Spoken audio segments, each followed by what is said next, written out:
Epione pain management and regenerative centre. ఇక మీ నొప్పులు శాశ్వతం కావు. నేటి నుంచి నామినేషన్ల పర్వం మొదలైందని చెప్పవచ్చు. ఓవైపు ఎండుతున్నటువంటి ఆ మంటలు, మరోవైపు మాటల యుద్ధం కొనసాగుతుంది. మనతో మాట్లాడడానికి భువనగిరి పార్లమెంటు ఇన్ఛార్జి కోమటిరెడ్డి రాజగోపాల్ రెడ్డి ఉన్నారు. చెప్పండి, స్వయంగా కేసీఆర్, కేటీఆర్ పదే పదే చెప్తున్నటువంటి సంవత్సరంలో ప్రభుత్వం పడిపోతుంది, 2 సీట్లు కూడా గెలవదని స్వయంగా కేసీఆర్ చెప్తున్నారు. ఏమంటారు? ఇప్పుడు కేసీఆర్ ఏదో కుట్ర చేసి పడగొడదామని ఆలోచన చేస్తున్న మాట వాస్తవం. కానీ ఆయనకు తెలవకుండా ఆయన కుర్చీ కిందనే నీళ్ళు వచ్చినాయి. దాదాపు 38 మంది ఎమ్మెల్యేలు ఉంటే కొంతమంది జాయిన్ అయినరు. మిగతా వాళ్ళందరూ కూడా టీఆర్ఎస్ ఎమ్మెల్యేలు పార్లమెంట్ ఎలక్షన్ అయిన తర్వాత కాంగ్రెస్ పార్టీలో జాయిన్ అవుతామంటున్నారు. ఇప్పుడు గవర్నమెంట్ పడిపోతుందా, ఇంకా బలంగా 5 ఏళ్ళు ఉంటుందా అని మీరు ప్రజలు ఆలోచించుకోవాలి. కడియం సిఆర్కి టికెట్ ఇస్తే వద్దని రిటర్న్ ఇచ్చిండు బీఫామ్. క్యాండిడేట్లు దొరకక ఎక్కడెక్కడి నుంచో పట్టుకొచ్చి బతిలాడి క్యాండిడేట్లు పెట్టిన పరిస్థితి బీఆర్ఎస్ పార్టీది, కేసీఆర్ది. ఎంత దయనీయంగా ఉందంటే బీఆర్ఎస్ పార్టీ పరిస్థితి. మాకే జాలేస్తుంది వాళ్ళని చూస్తే. వాళ్ళు ఎందుకు ఇంత పెద్ద పెద్ద మాటలు మాట్లాడుతారు? వాళ్ళ సినిమా క్లోజ్ అయిపోయింది. వాళ్ళ సినిమా నడిచిన రోజులు నడిచింది. సినిమా ఇప్పుడు క్లోజ్ అయిపోయింది. అనవసరంగా ఎందుకు నోరు బారేసుకుంటూ నాకు అర్థం కాలేదు.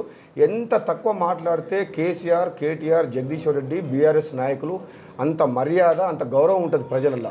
ఎందుకంటే ప్రజలు ఇచ్చిన తీర్పుకు వ్యతిరేకంగా వీళ్ళు ఇటువంటి మాటలు మాట్లాడడం కరెక్ట్ కాదు. తెలంగాణ ఇచ్చిన సోనియా గాంధీ కాంగ్రెస్ పార్టీ రుణం తీర్చుకుంటందుకు తెలంగాణ ప్రజలందరూ కూడా కాంగ్రెస్ పార్టీకి పట్టం కట్టిండ్రు. రేవంత్ రెడ్డి గారి నాయకత్వంలో బ్రహ్మాండంగా మేము పనిచేస్తున్నాం. అప్పటిలాగా కుటుంబ పాలన లేదు, అవినీతి పాలన లేదు. ఎవరి కోసమో, బంధువుల కోసమో, కాంట్రాక్టర్ల కోసమో మేము ప్రాజెక్టులు కట్టము. కట్టిన ప్రాజెక్టులు నాణ్యమైన ప్రాజెక్టులు కడతాం. అది రైతులకు పనికొచ్చే, ప్రజలకు పనికొచ్చే ప్రాజెక్టులు కడతాము. మీలాగా డబ్బు కోసం, కమిషన్ల కోసం ఈ కాంగ్రెస్ పార్టీ పనిచేయదు. అంటే పచ్చకామర్లకు లోకమంతా పచ్చగుందని చెప్పి 10 ఏళ్ళు పాపాలు చేసిన మీరు మాకు దయ్యాలు వేదాలు చెల్లించినట్టు మాకు చెప్పడం ఏంది?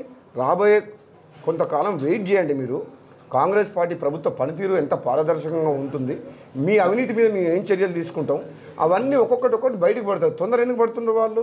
జగదీశ్వర్ రెడ్డి గారిని అడుగుతున్నా, 10 ఏళ్ళు మీరు తప్పులు చేస్తే, మీరు 10 ఏళ్ళు అధికారంలో ఉన్నప్పుడు మీరు ఏం చేసిండ్రు? మేము అవినీతి చేస్తే గతంలో మరి మా మీద ఎందుకు చర్యలు తీసుకోలేదు? మీరు జైలుకి వెళ్ళడం ఖాయం. ఎందుకంటున్నారంటే మీరు అవినీతి చేసి రాష్ట్రాన్ని అప్లపాలు చేసిండ్రు. నువ్వు యాదాది పవర్ ప్లాంట్లో 10,000 కోట్ల స్కామ్ చేసిన మాట వాస్తవం. BHELకు కాంట్రాక్ట్ ఇచ్చి BHEL ద్వారా ప్రైవేట్ సబ్ కాంట్రాక్టర్లకు 1000 కోట్లు పంచిపెట్టిన మాట వాస్తవం. అదంతా జ్యుడిషియల్ ఎంక్వైరీ ద్వారా బయటకు వస్తుంది. తప్పకుండా అవినీతి జరిగిన ప్రతి విషయంలో కూడా మేము కఠినమైన చర్యలు తీసుకుంటాం. అందులో భాగమే మీరు అవసరమైతే చట్టరీత్యా జైలుకు పోవాల్సి వస్తుంది. అది నిజం. అది మీరు అనవసరంగా మీరు తొందరపడకండి. సమయం వచ్చినప్పుడు ప్రజలు అంతా గమనిస్తూనే ఉండరు. అదేవిధంగా కేసీఆర్, కేటీఆర్ పదే చెప్తున్నారు, పార్లమెంట్ ఎన్నికల తర్వాత రేవంత్ రెడ్డి బీజేపీలోకి వెళ్ళడం ఖాయమని కూడా ఆరోపిస్తున్నటువంటి పరిస్థితి. అసలు వాళ్ళకి ఎందుకు మతి భ్రమించి మాట్లాడుతున్నా నాకు అర్థమైతలేదు. కాంగ్రెస్ పార్టీ 64 మంది ఎమ్మెల్యేలు, సిపిఐ పార్టీ ఒకటి ఉంది 65 మంది, టీఆర్ఎస్ వాళ్ళు అందరూ కాంగ్రెస్కి వస్తామంటున్నారు. మెజారిటీ పార్లమెంట్ స్థానాలు ఏ సర్వే చేసినా కాంగ్రెస్ పార్టీ గెలుస్తుందని సర్వే రిపోర్ట్ చెప్తున్నాయి. పార్టీ మారాల్సిన పరిస్థితి రేవంత్ రెడ్డికి, రాజగోపాల్ రెడ్డికి ఎందుకు వస్తుంది? ఇప్పుడు మీరు ఖాళీ కూర్చొని మీకు మైండ్ పనిచేయక ఫ్రస్ట్రేషన్లా మీకు ఆ సైరన్ కారు, బుగ్గ కారు పోయినాక మైండ్ పనిచేస్తలేదేమో. ఆ సైరన్ సప్పుడు ఉన్నప్పుడు సైరన్ వేసుకొని తిరిగిర్రు. ఇప్పుడు సైరన్ సప్పుడు లేదు, బుగ్గ కారు లేదు. దాంతో మెంటల్ అయిపోతున్నారు వాళ్ళు. ఎందుకు ఇంత ఫ్రస్ట్రేషన్? 10 ఏళ్ళు అధికారం అనుభవించిండ్రు, ప్రజలు తీర్పు ఇచ్చిండ్రు. గౌరవంగా ప్రతిపక్షంలో ఉండి మంచి సలహాలు, సూచనలు ఇవ్వాల్సింది పోయి అనవసరంగా ప్రభుత్వాన్ని పడగొడతామని చెప్పి, పడిపోతుందని చెప్పి ఈ అబద్ధాలు ఈ ప్రజల్ని కొంచెం మైండ్ గేమ్ ఆడుతున్నారు వీళ్ళు. హరీష్ రావు కూడా పదే మీటింగ్లో కూడా వరుసగా మీరు గతంలో ఇచ్చినటువంటి హామీలను పబ్లిక్ స్క్రీన్ పెట్టి కూడా చూపిస్తున్నారు. 6 గ్యారెంటీ హామీలు ఏం నెరవేర్చలేదు, మళ్ళీ ఇప్పుడు ఎలా ఓటు అడుగుతారని కూడా పదే చెప్తున్నటువంటి పరిస్థితి. మీరు 2 బెడ్రూమ్లు ఇల్లు కట్టిస్తామన్నారు. ఎన్ని కట్టించిండ్రు? 3 ఎకరాలు ఇస్తామన్నారు. ఇంటికో ఉద్యోగం ఇస్తామన్నారు. 1,00,000 చెప్పిండ్రు. 10 ఏళ్ళు పరిపాలించిండ్రు. ఫస్ట్ మీరు చెప్పిన మాట మీద ఒకటని ఉన్నారా? మేము అధికారం వచ్చిన 3 నెలల లోపల 200 యూనిట్ల కరెంట్ ఇచ్చినాం. ఉచితంగా మహిళలకు ఆర్టీసీ బస్సు సౌకర్యం కల్పించినాం. నేను చెప్తున్నా, మన ముఖ్యమంత్రి గారు చెప్పిండ్రు రాబోయే రోజుల్లో రుణమాఫీ చేస్తామని చెప్పిండ్రు. రైతు బంధు విషయంలో కూడా కొంచెం క్లారిటీ వస్తే సర్వే చేసి పేద రైతులకు రావాలి ఈ రైతు బంధు. అని చెప్పేసి 5 ఎకరాలు 10 ఎకరాలు లిమిట్ పెడతామని చెప్పినాం. కౌలు రైతులకు కూడా ఏ విధంగా రైతు బంధు ఇవ్వాలని ప్రభుత్వం ఆలోచన చేస్తుంది. వెంటనే పార్లమెంట్ ఎన్నికలు వచ్చినాయి కాబట్టి ఈ ఎలక్షన్ కోడ్ ఉంది కాబట్టి కొంచెం పెద్ద పెద్ద నిర్ణయాలు, ఇది ఆర్థికమైన అన్నిటిని ఇన్వాల్వ్ అవుతుంది కాబట్టి ఫైనాన్స్ డిపార్ట్మెంట్ ఫైనాన్షియల్ పొజిషన్ చూసుకొని ఫేజ్ మేనర్లో 1 by 1 ఇచ్చిన హామీలన్నీ నెరవేరుస్తేందుకు కాంగ్రెస్ పార్టీ కట్టుబడి ఉంది. వాళ్ళకి ఎందుకు తొందర? 10 ఏళ్ళు వాళ్ళు మాట అబద్ధాలు పరిపాలించారు కదా, మేము వాళ్ళలాగా మేము చేయం. డెఫినెట్గా తెలంగాణ పేద ప్రజల కోసం ఏదైతే హామీలు ఇచ్చినామో రైతుల విషయంలో కానీ పేదల విషయంలో కానీ తప్పకుండా మీ హామీలు నెరవేరుస్తాం. పదే జగదీష్ రెడ్డిని జైలు పంపిస్తా అంటున్నాడు రాజగోపాల్ రెడ్డి. అసలు ఏం తప్పు చేస్తాం? 120 రోజుల్లో వారు చేసినటువంటి ఎంక్వైరీ జైలుకి ఎందుకు పంపిస్తారని కూడా వ్యాఖ్యలు. నేనేమంటున్నా రమేష్, మా ప్రభుత్వం పడిపోతుంది అన్నప్పుడు మేము ఏమంటున్నాం అంటే, మీరు చేసిన తప్పుల్ని మేము ఎంక్వైరీ చేసి బయటికి తీస్తున్నామన్న భయంతో మీరు అట్లా మాట్లాడుతారు కదా. మా ప్రభుత్వం ఏం పడిపోదు, మేము 5 ఏళ్ళు ఉన్నాం, మీ పాపాల చిట్టా అంతా మేము బయటికి తీస్తాం, అవసరమైతే మిమ్మల్ని బొక్కలేస్తామని అంటున్నాం. అంటే ఇక మనం తప్పు చేసి 1000 కోట్లు దోసుకుంటే చట్టం తన పని తను చేసుకుంటూ పోతుంది. కాబట్టి తెలంగాణ ప్రజలందరూ కూడా గమనిస్తున్నారు. జగదీశ్వర్ రెడ్డి కానీ బీఆర్ఎస్ నాయకులు కానీ ఎవరైతే తప్పు చేసిన వాళ్ళే శిక్ష అనుభవిస్తారు తప్పితే మేము అందరి జోలికి ఏం పోం.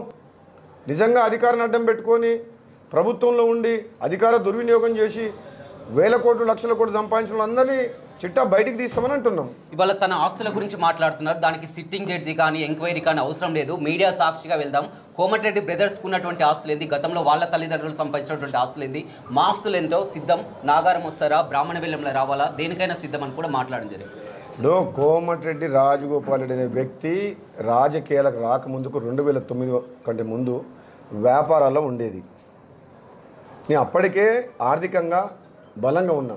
నేను రాజకీయాలకు వచ్చి నా వ్యాపారంలో సంపాదించుకున్న 10 రూపాయలు పేదలకు దాన ధర్మాలు చేసిన తప్పితే నేను అధికారంలో వచ్చి అధికారాన్ని అడ్డం పెట్టుకొని సంపాదించలేదు. నేను జగదీశ్వర్ రెడ్డి దాకా 2014 కంటే ముందు జగదీశ్వర్ రెడ్డి కిరాయి ఇంట్లో ఉండేటోడు, కిరాయి కార్లో తిరిగేటోడు, స్కూటర్ మీద తిరిగేటోడు. ఇప్పుడు 1000 కోట్ల ఆస్తి వచ్చిందని బినామీ పేర్ల మీద సంపాదించుకున్నాం. సూర్యాపేటలో కలెక్టరేట్ బిల్డింగ్ విషయంలో కావచ్చు, శంషాబాద్ ల్యాండ్ల విషయంలో కావచ్చు, నాగారం బంగ్లా తప్పకుండా నిరూపిస్తాం. తొందర ఎందుకు పడుతున్నాడు? ఇప్పుడు రాజగోపాల్ రెడ్డి రాజకీయాల్లోకి వచ్చి ఆస్తులు పోగొట్టకుండా ఆస్తులు సంపాదించిండా అనేది ప్రజలకు తెలుసు. ఏదో పదవి కోసం మెప్పు పొందడం కోసం రాజగోపాల్ రెడ్డి ఈ విధంగా మాట్లాడుతున్నారని కూడా వ్యాఖ్యలు చేస్తారు. ఏం పదవి వద్దురనైనా ఉన్న పదవులే రాజీనామా చేసిన చరిత్ర మాది. నేను 18 నెలల ముందు ఎమ్మెల్యే పదవి రాజీనామా చేస్తే మీ కేసీఆర్ కేటీఆర్ నువ్వు అందరూ వచ్చి మునుగోడులో మా ప్రజల కాళ్ళు మొక్కి ఓట్లు వేయించుకున్నారు. మేము మొత్తం ప్రభుత్వాన్ని మునుగోడు ప్రజల కాళ్ళ దగ్గర తీసుకొచ్చింది. రైట్, ఫైనల్గా చెప్పండి, భువనగిరి పార్లమెంట్ పరిధి ఏ విధంగా ఉండబోతుంది? మన చూడడం జరిగింది, నకరికల్లో 60,000, ఆలేరులో 50,000 అంతా కూడా. ఇప్పుడు ఆ మెజార్టీ రాబోతుందా, ఎలా ఉండబోతుంది? 100% భువనగిరి పార్లమెంటు నియోజకవర్గంలో ప్రతి నియోజకవర్గంలో మీరు బీర్ల ఐలయ్య గారు పక్కన ఉన్నారు, మా పార్లమెంట్ అభ్యర్థి యువకుడు, యూత్ కాంగ్రెస్ ఎన్ఎస్సీలో పనిచేసి ఒక మంచి అవగాహన చదువుకున్న వ్యక్తి, రేపు కేంద్రంలో మా పార్లమెంట్ సభ్యునిగా ఉంటే మాకు ఈ ప్రాంతానికి న్యాయం జరుగుతున్న నమ్మకం మా ప్రజల్లో ఆల్రెడీ వచ్చేసింది. కిరణ్ కుమార్ రెడ్డి చదువుకున్న వ్యక్తి, ఒకసారి బూర నరసాయికి అవకాశం ఇచ్చారు, ఒకసారి రాజగోపాల్ రెడ్డికి, ఒకసారి వెంకటరెడ్డికి ఇచ్చిండ్రు. కిరణ్ కుమార్ రెడ్డి యువకుడు చదువుకున్న వ్యక్తికి ఇస్తే ఈ ప్రాంతానికి లాభం జరుగుతుంది. డెఫినెట్గా 100% ప్రతి నియోజకవర్గంలో 50,000 మెజార్టీ, అంటే మా 7 అసెంబ్లీలలో కలిపి 3.5 లక్షల మెజార్టీతోటి మా పార్లమెంట్ అభ్యర్థి గెలవబోతుండు. వాళ్ళ క్యాండిడేట్ లేడు, క్యాండిడేట్ దొరకకుండా బదిలాడి పెట్టుకున్నారు. డిపాజిట్ వచ్చే పరిస్థితి లేదు బీఆర్ఎస్ పార్టీకి. అసలు ఇంతసేపు మాట్లాడడం దండగా ఈ బీఆర్ఎస్ పార్టీ గురించి, జగదీశ్వర్ రెడ్డి గురించి, బీఆర్ఎస్ గురించి మాట్లాడి టైం వేస్ట్ చేసుకునే దానికంటే ప్రజలతో మమేకమై తిరగడం కరెక్ట్ అనిపిస్తుంది నాకు. మీరు అడుగుతున్నారు కాబట్టి చెప్తున్నా. కానీ ఎవరితో ప్రధానంగా మీ పోటీ ఎవరితో ఉండబోతుంది? బీజేపీనా, బీఆర్ఎస్? నాకు బీజేపీ ఇక్కడ లేదు. బీజేపీ పార్టీకి 72,000 వచ్చినాయి 7 అసెంబ్లీ కలిపి. బీఆర్ఎస్ పార్టీ మొత్తం ఇప్పుడు దివాలు తీసింది, మొత్తం డిపాజిట్ వచ్చే పరిస్థితి లేదు. మాకు పోటీ ఇప్పుడు మా 7 నియోజకవర్గం మా ఎమ్మెల్యేల మధ్య మాకే పోటీ. నీ దగ్గర ఎక్కువ మెజారిటీ వస్తుందా కాంగ్రెస్కు, నా దగ్గర ఎక్కడికి వస్తుందా? మేము పోటీ పడుతున్నాం కానీ మాకు పోటీ భువనగిరి పార్లమెంట్లో ఎవరితో లేదు. వాళ్ళు చెట్టు పేరు చెప్పి కాయలు అమ్ముకున్నట్టు బూర నరసయ్య గారు ఏమైనా మోడీ పేరు చెప్తుండ్రు. అరే మోడీ ఢిల్లీలో ఉన్నట్టు రాబాయి, కాదంటలేము. కానీ ఇక్కడ మాత్రం తెలంగాణ ఉన్నది ఏంది? ఎవరు? కాంగ్రెస్ ప్రభుత్వం. గ్రామాల్లో ఏ పార్టీ స్ట్రాంగ్ ఉంది? ఏ పార్టీకి కాంగ్రెస్ పార్టీ, ఏ పార్టీ కార్యకర్తలు ఉన్నారు? ప్రాణం ఇచ్చే కార్యకర్తలు కాంగ్రెస్ పార్టీకి ఉన్నారు. కాబట్టి ఇక్కడ గెలవబోయేది కూడా కాంగ్రెస్ పార్టీ అభ్యర్థి Chamala Kiran Kumar Reddy. Majority Nalgonda parliament majority, Bhuvanagiri parliament majority ఈక్వల్గా ఉంటుంది నాకు తెలిసినంత వరకు. నేను గ్రామాల్లో తిరుగుతున్న ఇన్ఛార్జ్గా 7 ఎమ్మెల్యేలతో కలిసి మేము అందరం కలిసి పనిచేస్తున్నాం. ఎక్కడ పోయినా కార్యకర్తలు ఎంత ఉత్సాహం ఉందంటే తప్పకుండా మేము పార్లమెంట్ అభ్యర్థిని గెలిపిస్తామంటున్నాం. పార్టీ అధిష్టానం నిర్ణయించిన అభ్యర్థే ఫైనల్. మేము క్రమశిక్షణగా కార్యకర్తలుగా మేమందరం ఒక సైనికుల్లాగా పనిచేస్తాం. మే 13 తారీఖు వరకు నేను అందరినీ కూడా కోరుకుంటున్నా, మా కాంగ్రెస్ పార్టీ కార్యకర్తలు ఏదైనా చిన్న మేము మాట్లాడుకుని తప్పితే మీలాగా ఎన్ని గ్రూపులు ఉన్నాయి దాంట్లో. అసలు హరీష్ రావు కేటీఆర్కే పడతలేదు. హరీష్ రావు రెడీగా ఉన్నాడు బీజేపీలో పోతందుకు, మమ్మల్ని బీజేపీలో పోతామంటారు. హరీష్ రావు ఆల్రెడీ అమిత్ షా తోటి మోడీతో మాట్లాడుకోండు, ఎప్పుడో ఎమ్మెల్యేలను తీసుకుని వెళ్ళిపోతాడు. ఆ సంగతి చూసుకోండి ఫస్ట్. మా సంగతి ఓవరాల్గా ఎలా ఉండబోతుంది? రాష్ట్ర వ్యాప్తంగా ఎన్ని ఎంపీ స్థానాలు సాధించబోతున్నారు? ముచ్చటగా 3వ సారి కూడా అధికారం మాదే అని మోదీ ప్రచారం చేస్తున్నారు. ఓవరాల్గా ఎలా ఉండబోతుంది? రాష్ట్రంలో, తెలంగాణ రాష్ట్రంలో రేవంత్ రెడ్డి గారి నాయకత్వంలో కాంగ్రెస్ పార్టీ బలంగా ఉంది, ఇంకా బలపడుతుంది. టీఆర్ఎస్ పార్టీ ఖాళీ అయితే 75% కాంగ్రెస్లోకి వస్తే 25% బీజేపీ సైడ్ చూస్తున్నారు. దాన్ని బట్టి అర్థం చేసుకోండి, కాంగ్రెస్ పార్టీ బలోపేతం అవుతుంది రేవంత్ రెడ్డి గారి నాయకత్వంలో. కాబట్టి తప్పకుండా మెజార్టీ పార్లమెంట్ స్థానాలు కాంగ్రెస్ పార్టీ గెలుస్తుంది. జరిగినటువంటిలో 11 స్థానాలు సాధించింది. కొంచెం సమయం దొరికినట్లయితే సూర్యాపేటలో ఓడిద్దేవానని 100% తప్పే ఉంది. నేను నెల రోజుల ముందు కొంచెం ఇంత ముందు జాయిన్ అయితే జగదీశ్వర్ రెడ్డికి డిపాజిట్ కూడా రాకపోయేది. నేను గజ్వేల్లో పోటీ చేద్దాం అనుకున్నా, అసలు నేను మునుగోడులు అనుకోలే. ఎందుకంటే నన్ను ఓడించిన ఉప ఎన్నికల్లో కేసీఆర్ 100 మంది ఎమ్మెల్యేలను తీసుకొచ్చిండు. కూసుకుంట్ల మీద మా శివుడి ముక్కల మీద పోటీ చేద్దామనుకున్నా. నేను అసలు కేసీఆర్ని ఓడించాలనుకున్నా, జగదీశ్వర్ నుంచి ఓడించాలనుకున్నా, జరల మిస్ అయింది కొంచెం. నేను చెప్తున్నా రమేష్, ఇప్పుడు మా కాంగ్రెస్ పార్టీ చాలా క్లారిటీతో పనిచేస్తాం. మేము ఒకటే, మాకు రాష్ట్ర ప్రజలు, మాకు న్యాయ నిర్ణేతలు వాళ్ళే మాకు దేవుళ్ళు. వాళ్ళు మాకు అధికారంలో తీసుకొచ్చారు, తెలంగాణ ఇచ్చిన కాంగ్రెస్ పార్టీని ఆశీర్వదించి గెలిపించారు.